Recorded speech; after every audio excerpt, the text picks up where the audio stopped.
In the year 2347, humanity's reach into space had grown vast. Colonies dotted distant planets, and advanced probes scored the galaxy for signs of life or ancient civilizations. But nothing could have prepared Earth, or the rest of the galaxy, for what was about to be discovered. It all began with a routine mission. The Horizon Seeker, a deep space archaeological probe launched decades earlier, drifted far beyond known space. Its task was simple: map uncharted regions and scan for anomalies. For years, it sent back data: dusty asteroid fields, barren moons, and empty voids. Then one day, its sensors picked up something extraordinary. Two colossal objects floated silently at the edge of the Milky Way. They were unlike anything ever seen before. Each object stretched larger than Earth's moon, their surfaces smooth and metallic, shimmering faintly under the light of distant stars. At first, scientists dismissed them as natural formations, perhaps massive asteroids or strange cosmic phenomena. But closer analysis revealed something impossible. These weren't rocks. They were ships. News spread quickly across human colonies. Governments scrambled to analyze the data, while media outlets broadcast images of the mysterious structures to billions of eager eyes. Speculation ran wild. Were they alien artifacts, ancient ruins, or something even more profound? Dr. Marcus Hale, lead astrophysicist at the United Stellar Research Institute, stared at the readings on his screen late into the night. This changes everything," he whispered to himself. His team confirmed that the structures emitted faint energy signatures, suggesting they might still be operational after countless millennia. If true, whoever built them possessed technology far beyond anything humanity had achieved. As days passed, excitement turned to awe and fear. Humanity wasn't alone in watching this discovery unfold. Through interstellar communication networks, other species in the galaxy tuned in, their curiosity piqued. Some aliens expressed admiration, marveling at humanity's boldness in venturing so far from home. Others voiced concern, warning of dangers hidden within such relics. A few even hinted at envy, knowing full well how much power such technology could bring. Back on Earth, debates rage. Should humanity attempt contact with whatever intelligence left these ships behind? Could they risk disturbing something so ancient and unknown? Despite the risks, the decision was made. Humanity would send a crew to investigate. Preparations began immediately. Engineers worked tirelessly to retrofit the research vessel Odyssey for the journey ahead. Scientists pored over every scrap of data, searching for clues about the ship's origins. Meanwhile, linguists like Dr. Elena Voss studied patterns in the energy signatures, hoping to decipher any messages embedded within. For ordinary citizens, the discovery sparked dreams of adventure and wonder. Children gazed at holographic projections of the ships, imagining themselves aboard one day. Artists painted murals depicting humanity stepping onto new horizons. Even skeptics couldn't deny the significance of finding something so monumental. But amidst the excitement, questions lingered. Who built these ships? Why were they abandoned? And most importantly, what secrets did they hold? As the Odyssey launched toward the edge of the galaxy, carrying humanity's hopes and fears, the universe seemed to hold its breath. Whatever answers awaited, one thing was certain. The discovery of these planet-sized starships marked the beginning of a new chapter, not just for humanity, but for all who called the stars home. The research vessel Odyssey soared through the vastness of space, its sleek hull glinting faintly in the light of distant stars. Aboard were humanity's finest minds, scientists, engineers, linguists, and diplomats, all united by one goal: to uncover the secrets of the colossal ships discovered at the edge of the Milky Way. The journey was long, but anticipation filled every corner of the ship as they approached their destination. Dr. Marcus Hale, lead astrophysicist, stood on the observation deck, staring out at the endless expanse. His heart raced with a mix of excitement and dread. "We're about to step into history," he murmured to himself. Beside him, Dr. Elena Voss adjusted her glasses, her sharp eyes scanning data streams projected onto the glass wall.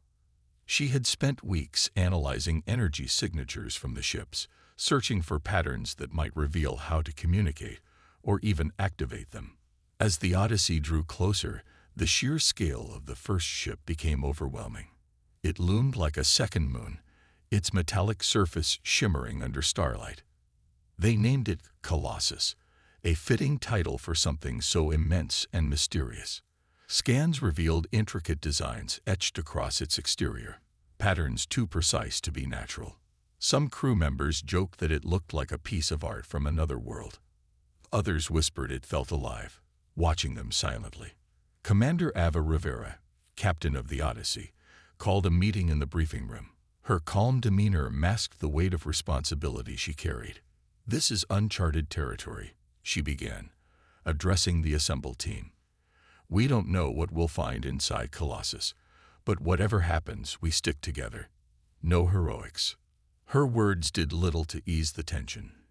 Everyone knew the risks. Ancient technology could. The hum from Colossus grew louder, reverberating through the Odyssey like a heartbeat. The crew scrambled to understand what was happening. Lights inside the colossal ship flickered and pulsed in rhythmic patterns, as if breathing life into its ancient systems. Dr. Elena Voss stood frozen at her station, staring at the shifting runes projected on her screen. Her fingers flew across the console, analyzing every change. "It's not hostile," she said finally, breaking the tense silence. "It's communicating." Commander Ava Rivera turned sharply toward her. "Communicating? With us?" "Yes," Dr. Voss replied, her voice steady despite the chaos around her. "These symbols, they're adapting to our presence. Look." She pointed to a sequence of glowing runes that repeated themselves in cycles. Each pattern seemed to correspond with mathematical constants: pi, the Fibonacci sequence, prime numbers.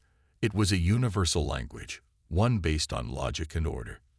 Dr. Marcus Hale leaned closer, his eyes widening. "They're speaking math," he whispered.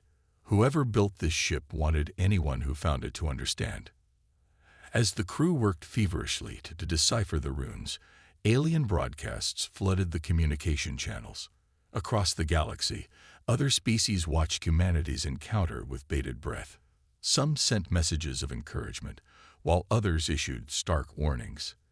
"Do not awaken what you cannot control," cautioned an ambassador from the Zoreth Collective. Their representative, Kalthar, had been observing quietly until now, his elongated features unreadable beneath his shimmering cloak. Back aboard the Odyssey, tensions ran high. Every new discovery brought more questions than answers. Was Colossus truly trying to communicate, or was it merely reacting instinctively to their intrusion? And why had it started moving? Dr. Voss spent hours poring over the data, her mind racing. Slowly, patterns began to emerge. The runes weren't just random sequences. They formed instructions.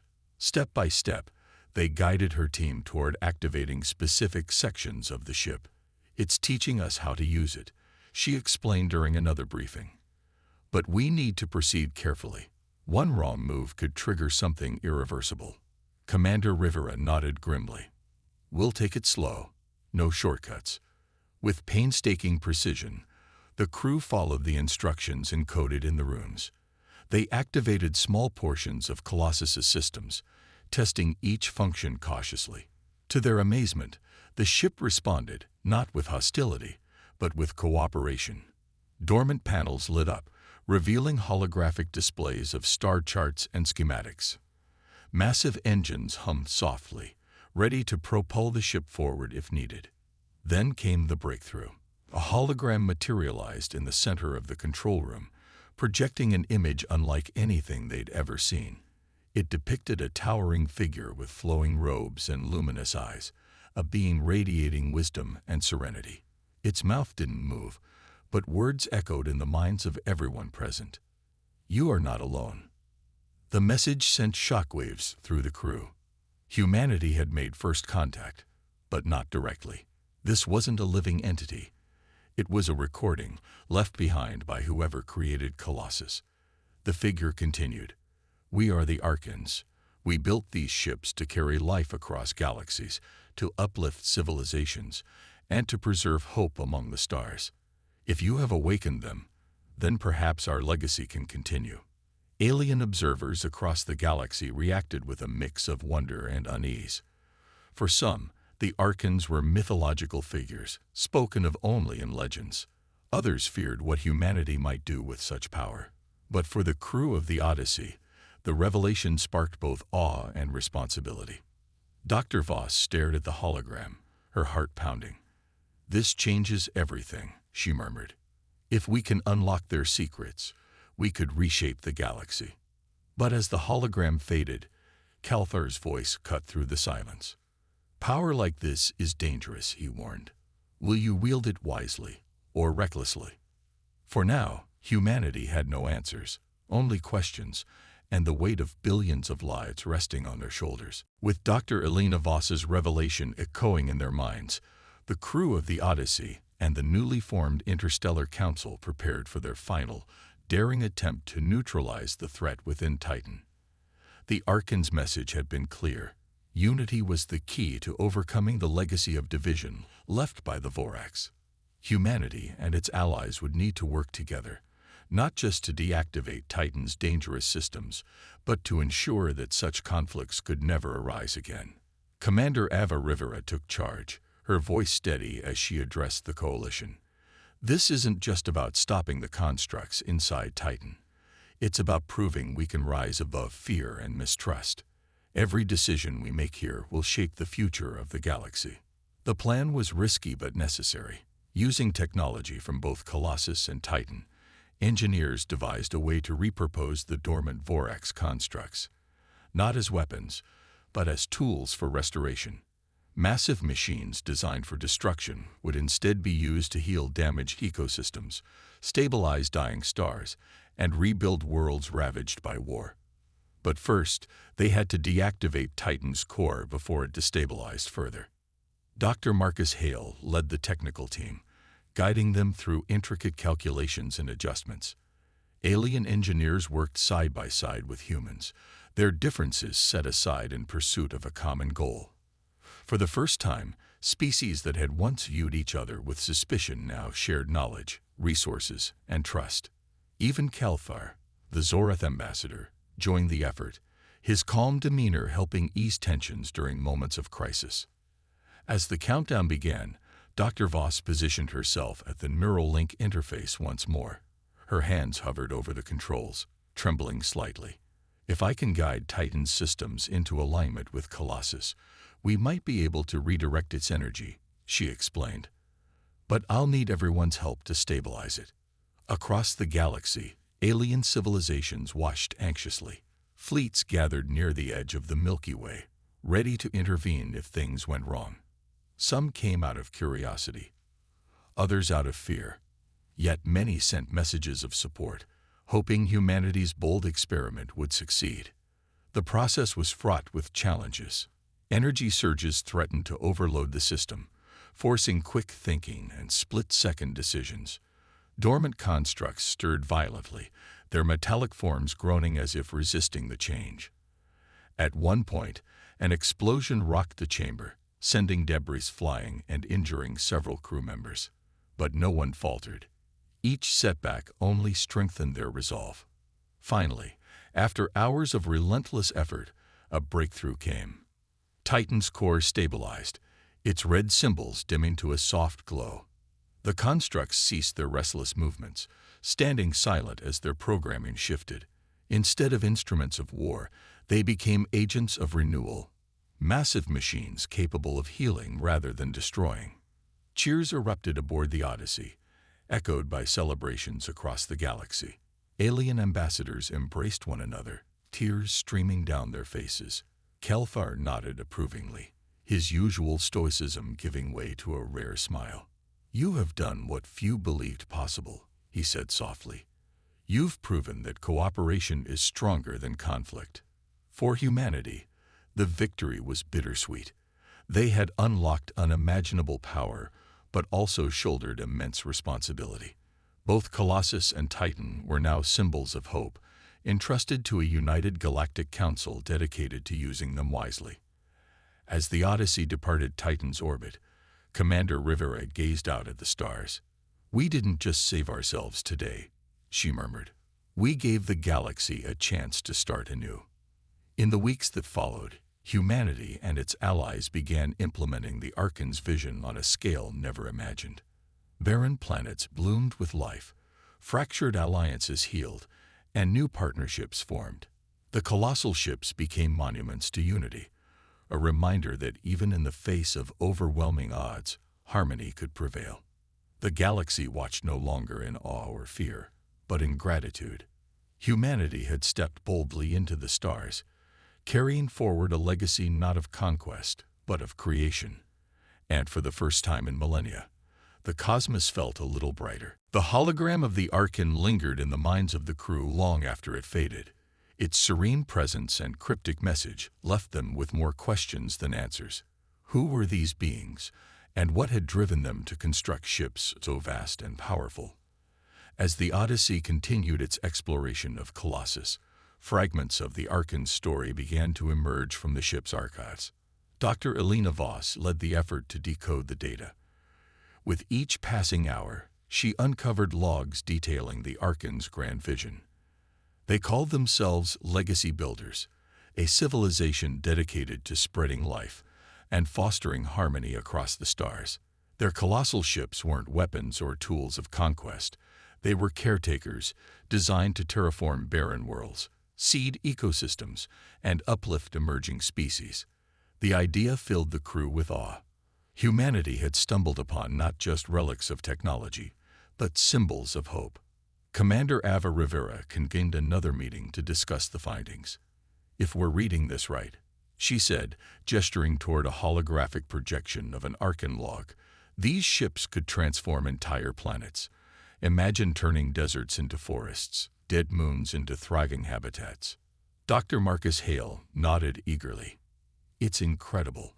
This kind of power could solve so many problems, not just for us, but for everyone in the galaxy." But not everyone shared their optimism. Kalthar, the Zorath ambassador, stood quietly in the corner, his elongated features unreadable beneath his shimmering cloak. When asked for his thoughts, he spoke cautiously.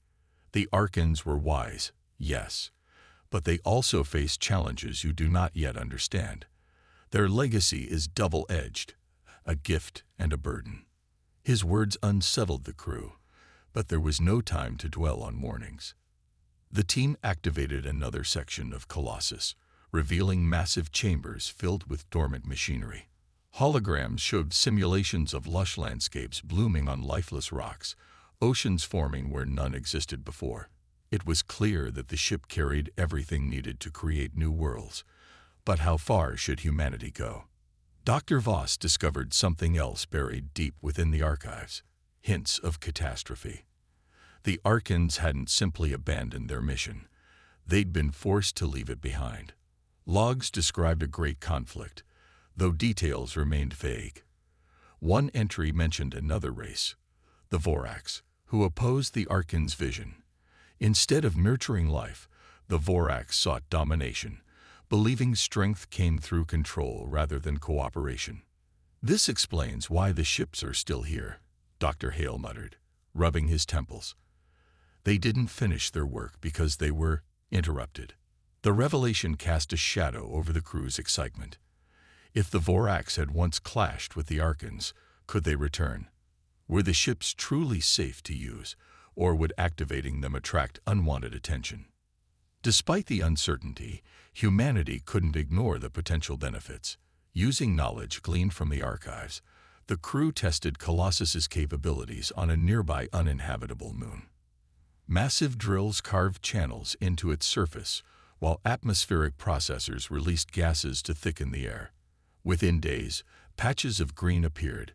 Plants engineered by the ship sprouted from seeds stored in its vast repositories. News of the experiment spread quickly. Alien civilizations marveled at the transformation, some sending congratulations, others voicing unease. "You wield power beyond your understanding," warned one ambassador. "Be careful where you tread." For now, the crew focused on learning as much as possible about the Archon's methods. Each discovery brought them closer to fulfilling the legacy builder's dream, but also deeper into the mysteries of their past. What had happened to the Archons? And what role would humanity play in carrying their torch?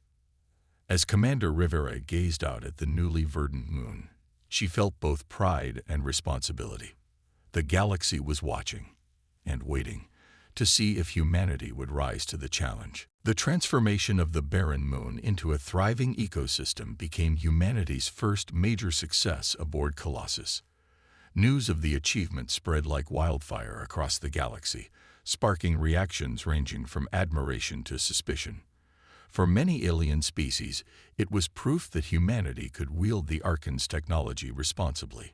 But for others, it raised troubling questions about power, control, and whether one species should have access to tools capable of reshaping entire worlds.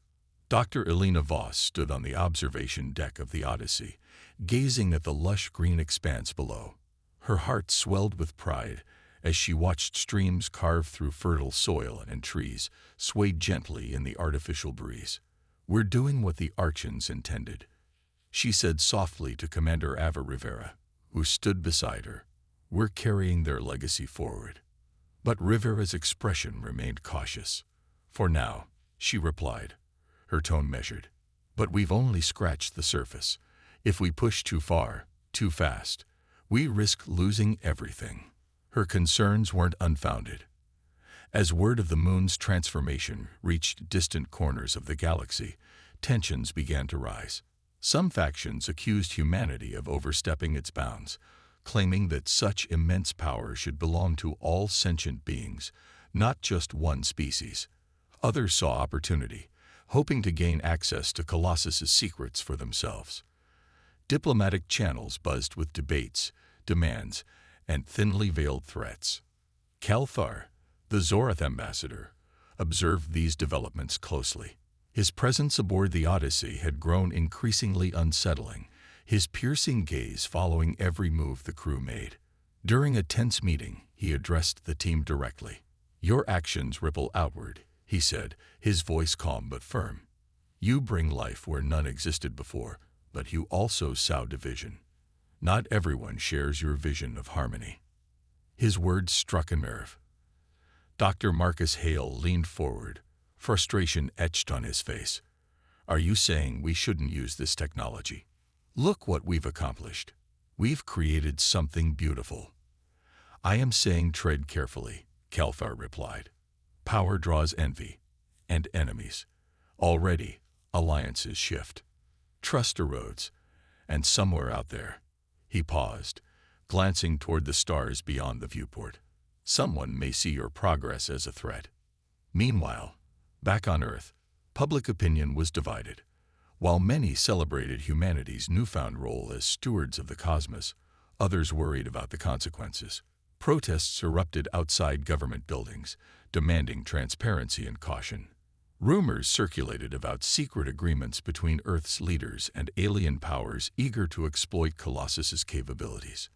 Amid the chaos, the crew pressed on, determined to unlock more of the ship's potential.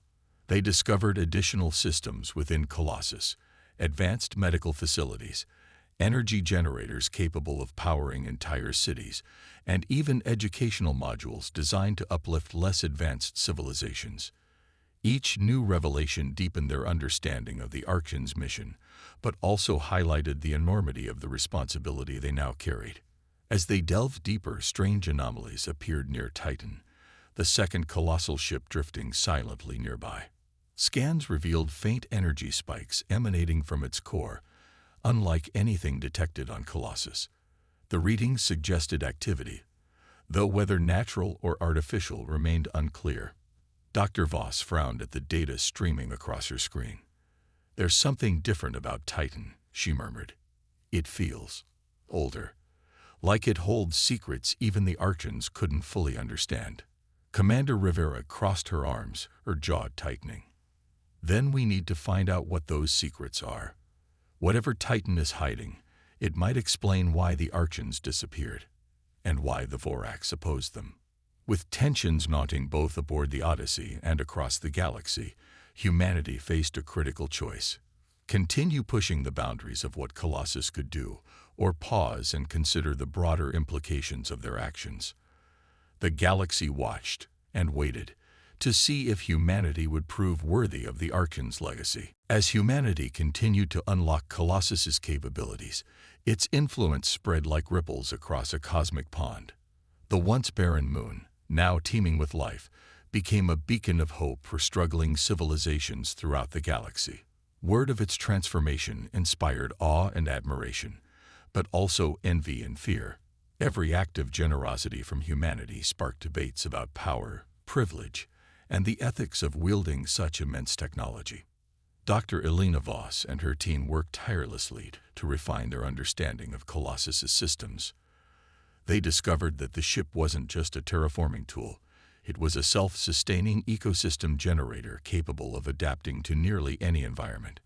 Deserts could bloom into fertile plains, dying stars could stabilize long enough to nurture planets, and war-torn regions could receive resources to rebuild.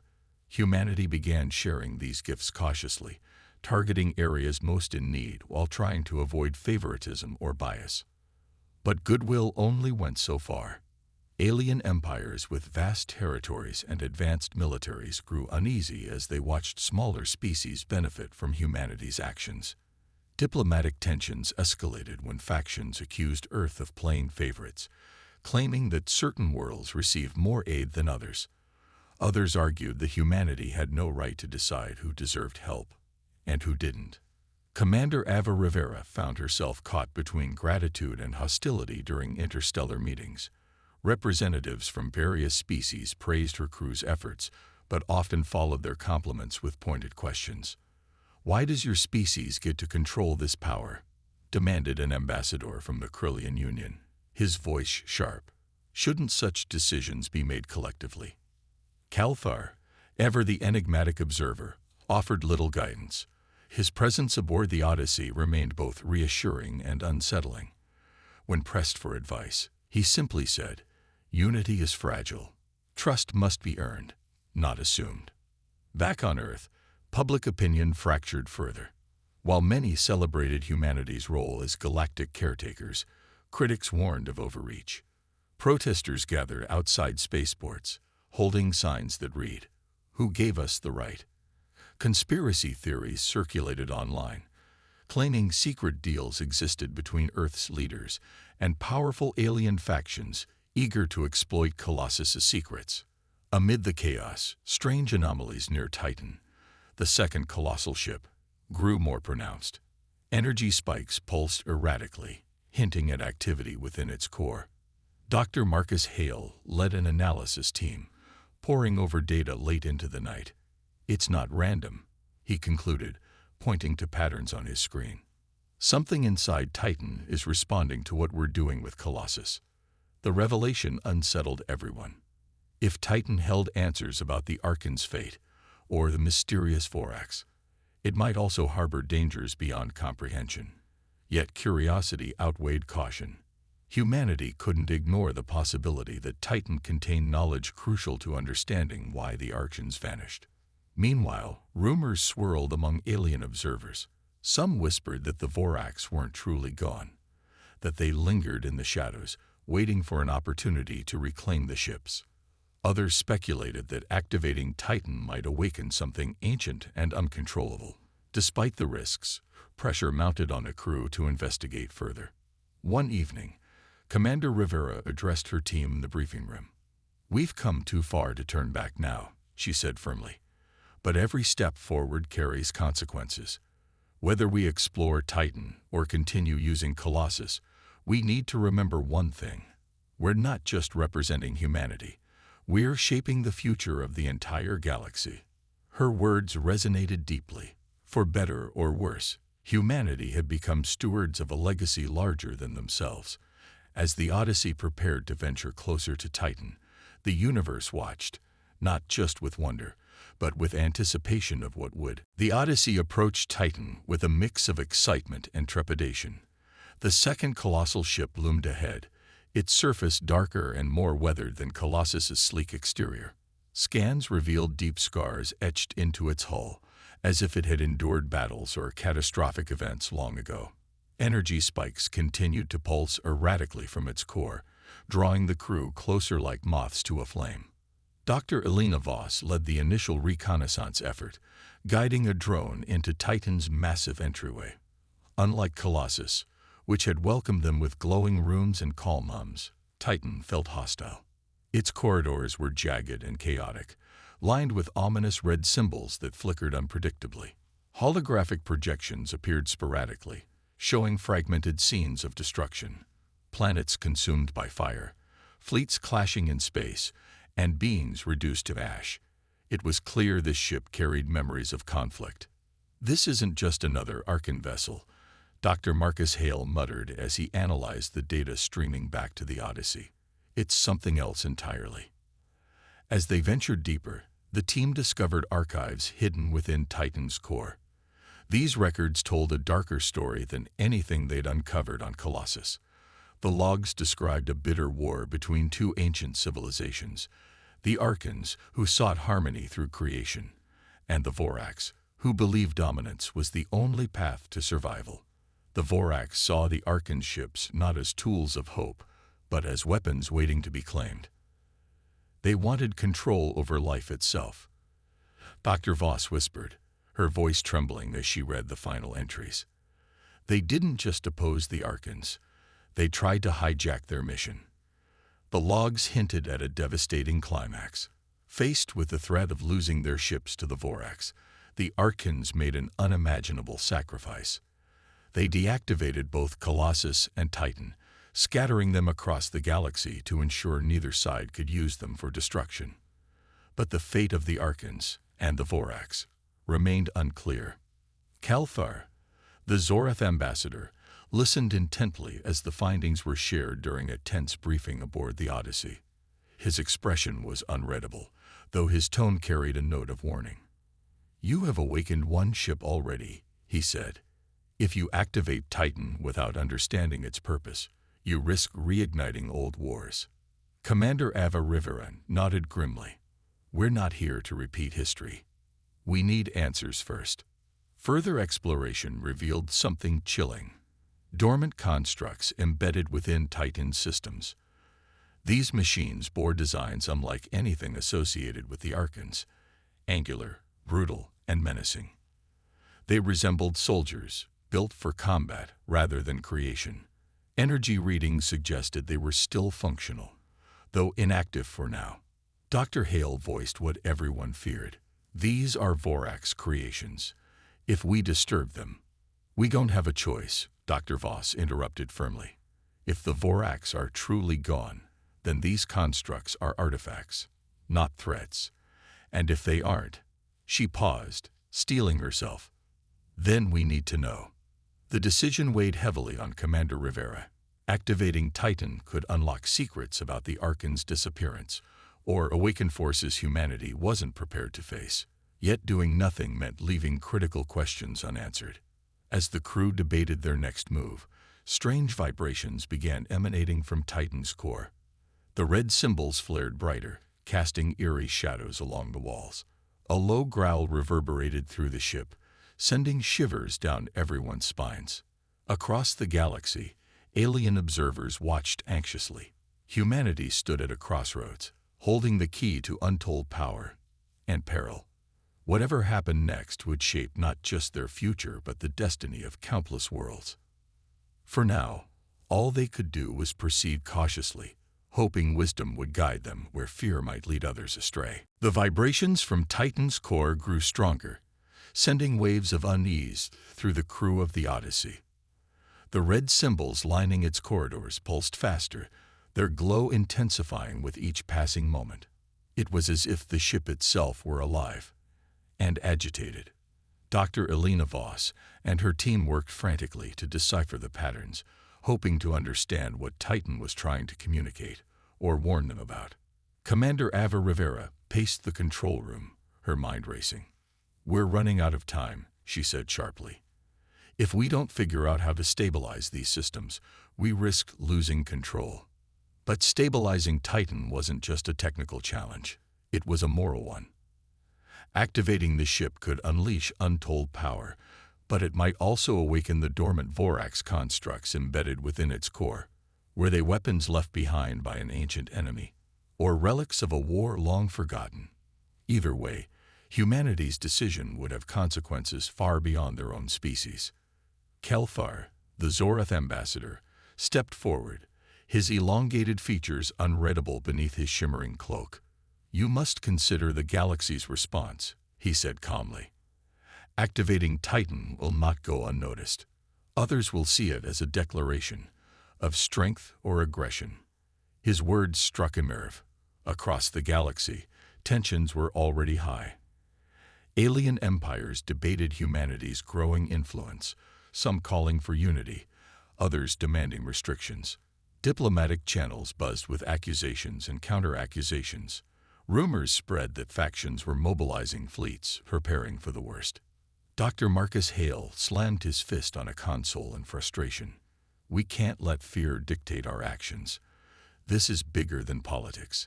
If Titan holds answers about the Archons and the Vorax, we need to know. And what happens if activating Titan brings the Vorax back?" Dr. Voss countered, her voice steady but urgent. "We're playing with forces we barely understand. One wrong move could destabilize everything." Amid the chaos, an unexpected proposal emerged. Kelthar, who had remained enigmatic throughout the mission, addressed the crew during a tense meeting. "Perhaps the solution lies not in division, but in unity," he began.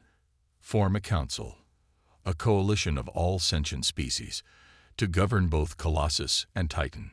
Share responsibility, knowledge, and power equally." The idea sparked heated debate. Some saw it as a path to lasting peace, a chance to unite the galaxy under a common purpose.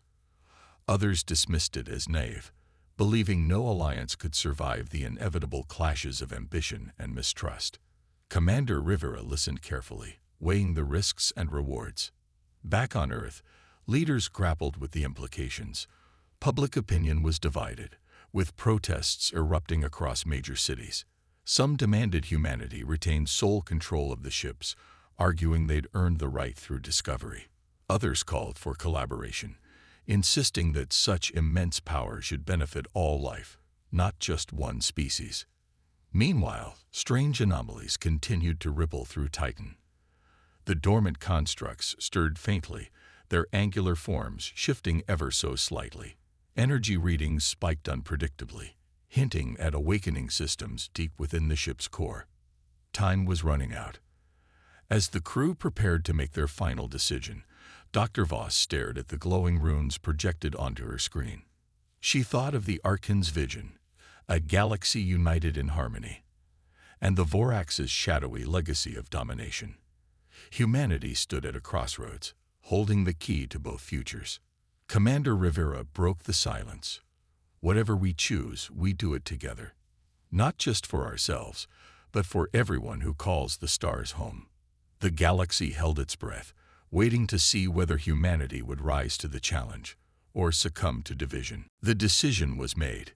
Humanity, along with representatives from key alien species, would attempt to stabilize Titan's systems and uncover its secrets, but only under strict oversight. A coalition of diplomats, scientists, and engineers formed an emergency council aboard the Odyssey, their diverse perspectives shaping a cautious plan. The goal was clear: prevent the dormant constructs within Titan from awakening prematurely while unlocking critical knowledge about the Archons and the Vorax. Dr. Elena Voss led the effort to interface with Titan's core, her hands trembling slightly as she worked. The ship's systems were unlike anything they'd encountered on Colossus, volatile, unpredictable, and resistant to their attempts at communication. Red symbols flickered erratically, casting ominous shadows across the chamber. "It's fighting us," she muttered, frustration creeping into her voice. "Like it doesn't want to be understood." Commander Ava Rivera stood nearby, her eyes scanning the room for any sign of danger. "Keep going," she urged. "We can't afford to back down now." As the team delved deeper, fragments of ancient logs began to surface, These records painted a harrowing picture of the final days of the Arkan-Vorax conflict. The Arkans had sacrificed themselves not just to deactivate their ships, but to seal away the Vorax constructs permanently. Yet, warnings echoed through the data. The seals were temporary. If disturbed without proper safeguards, the constructs could reawaken. And this time, there might be no stopping them. Kelthar watched silently, his expression unreadable. When asked for guidance, he simply said, "The past always returns. What you face now is not just a test of technology, but of unity." Tensions flared among the crew and the newly formed council. Alien representatives argued over protocols, each species wary of granting others too much control. Accusations flew and trust wavered.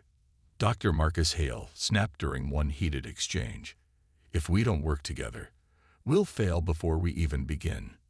Is that what you want? To let fear destroy us?" His words struck a chord, forcing everyone to pause. Slowly, compromises were reached. Engineers collaborated to design fail-safe mechanisms, ensuring that activating Titan wouldn't unleash its hidden dangers. Diplomats drafted agreements outlining shared governance of both ships, promising transparency and equal access to their capabilities. But as progress inched forward, Titan's core grew more unstable. Energy spikes surged unpredictably, shaking the ship violently. Dormant constructs shifted restlessly, their metallic forms groaning as if straining against invisible bonds. It became clear that partial activation wasn't enough. They needed to confront whatever lay at the heart of Titan. In a daring move, Dr. Voss proposed interfacing directly with the core using Neuralink technology recovered from Colossus. "If I can connect my mind to its systems, maybe I can decipher its true purpose, or at least buy us more time," she explained. Commander Rivera hesitated but ultimately agreed. "Do it, but we're pulling you out at the first sign of trouble."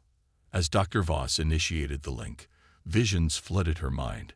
Images of war-torn galaxies, towering Vorax armies, and desperate Arkans making their final stand. Amid the chaos, she glimpsed something else, a message buried deep within Titan's code. It wasn't a warning or a threat. It was a plea. "To those who find this," the voice echoed faintly, "only cooperation can neutralize the legacy of division. Trust in unity, or all will fall." When Dr. Voss broke the connection, she turned to the assembled crew and ambassadors, her face pale but resolute. "Titan isn't just a weapon. It's a test. The Arkans knew someone would come after them, and they left instructions for how to stop the Vorax once and for all." The galaxy held its breath as humanity and its allies prepared to face the challenge together. Failure meant catastrophe. Success offered hope for everyone.